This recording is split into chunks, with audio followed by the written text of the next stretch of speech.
মিনিটের নাটকীয়তার গোল, পড়ে গেলেন, উঠে দাঁড়ালেন, আবারও পড়ে গেলেন, আবারও উঠে দাঁড়ালেন। সেইখান থেকে অবিশ্বাস্য জয়, ব্রাজিল বন্ধুদের দাপটীয় জয়। প্রথমবার বিশ্বকাপ খেলা উজবেকিস্তানকে রীতিমতো কাঁদিয়ে ছেড়ে কেমন জয় তুলে নিল তারা।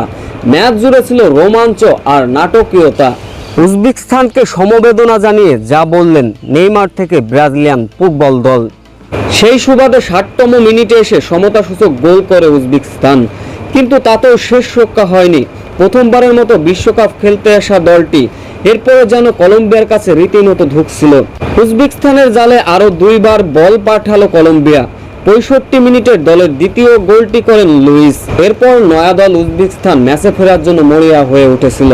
ম্যাচের তখন অতিরিক্ত মিনিট, অর্থাৎ শেষ ভাগে এসে কলম্বিয়ার এক ফুটবলার মাঝ মাঠ থেকে বল টেনে নিয়ে গেলেন, পড়ে গেলেন, উঠে দাঁড়ালেন, আবারও পড়লেন, আবারও উঠে দাঁড়ালেন।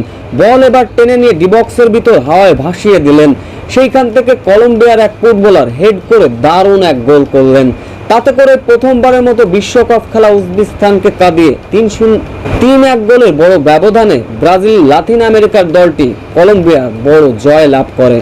এমন জয়ে রীতিমতো ব্রাজিলিয়ান একটি ফেসবুক পেজ থেকে কলম্বিয়াকে শুভেচ্ছা জানানো হয়েছে।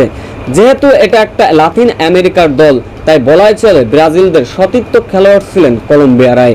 তাই অভিনন্দন জানিয়েছেন নেইমার থেকে আরও ব্রাজিলিয়ান ফুটবল ফেডারেশন থেকে।